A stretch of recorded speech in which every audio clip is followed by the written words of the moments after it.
لوگ اس معاملے میں بہت زیادہ غلطی کا شکار ہے. بس میں آپ سے مختصر وقت میں رخصت چاہوں گا. لوگ بے حیا کہہ دے, ممکن ہے میری اس گفتگو کو سن کر, لیکن واللہ بے حیائی کی بات نہیں کرنے چلا بلکہ دل کا درد پیش کرنے چلا. کوئی بے حیا کہے تو لاکھ کہہ دے, اس لیے کہ شوق نہیں ہے, مجبوری کہلوا رہی ہے.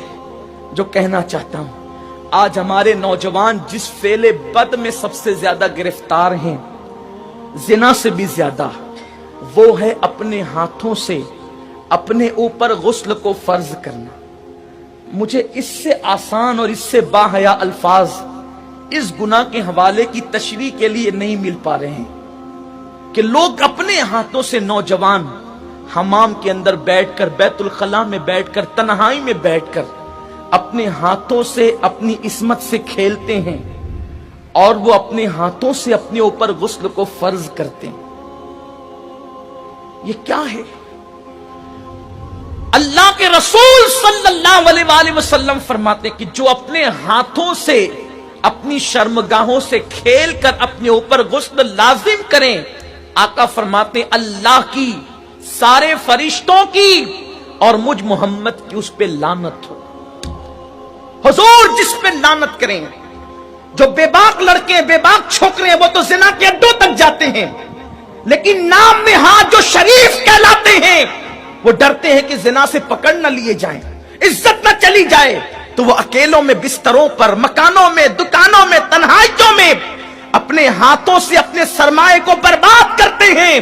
میں اپنا دل کا درد اپنے ان بھائیوں تک پہنچانا چاہتا ہوں, اور آپ کے توسط سے دنیا بھر میں میرے جو نوجوان اس فعل بد میں گرفتار ہے جس پر رسول پاک نے لعنت کی, اللہ نے لعنت کی, حضور علیہ الصلوۃ والتسلیم کے غلاموں, جو اپنے ہاتھوں سے اپنے اوپر غسل فرض کریں, قیامت کے دن ان کو زانیوں سے زیادہ سخت عذاب دیا جائے گا. زنا کرنے والوں سے بدترین عذاب ان لوگوں کو دیا جائے گا.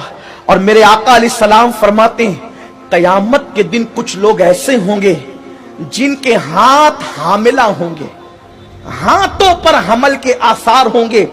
صحابہ نے عرض کی یا رسول اللہ, لوگوں کے, مردوں کے ہاتھ حاملہ ہوں گے.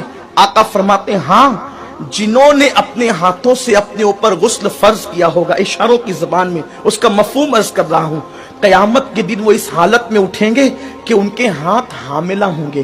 اور یاد رکھنا, ایسا کرنے والے ان کے چہروں پر پھٹکار برستی ہے, آنکھوں کے ارد گرد کالے کالے حلقے پڑ جاتے ہیں, گڑے پڑ جاتے ہیں, آنکھیں اندر کو دھنس جاتی ہے, زندہ رہ کر بھی انسان مردہ نظر آتا ہے.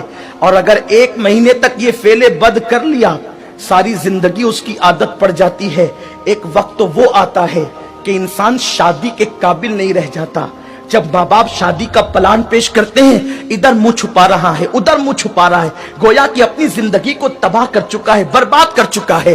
سنی دعوت اسلامی کے اجتماع میں آنے والوں, وقت کے اختصار کو ملحوظ رکھتے ہوئے بس اتنا پیغام آپ کو دے دوں, اگر آج سے پہلے کسی نے اپنے ہاتھوں اپنے اوپر غسل فرض کر کے حضور کی لعنت مول لی ہے, اللہ اس کے رسول کی لعنت کا وہ شکار ہوا ہے, اللہ اکبر, تو وہ آج اس سنی اجتماع میں سچی توبہ کرے. اس لیے کہ توبہ انسان کی زندگی کو بدل دیتی ہے. یہ توبہ ہی ہے جس نے فضیل ابن عیاض کو اولیاء کا تاجدار بنایا. یہ توبہ ہی ہے جس نے بشر حافی کو بغداد کے میخانے سے نکال کر کعبے کا مجاور بنایا اور 2 لاکھ حدیثوں کا حافظ بنا دیا. یہ توبہ ہی ہے جو انسان کو بہت بلند مرتبے تک لے جاتی ہے. آج سچی توبہ کر لیں, اس لیے کہ توبہ کرو گے نجات پاؤ گے. بس جاؤ تو یہ عزم لے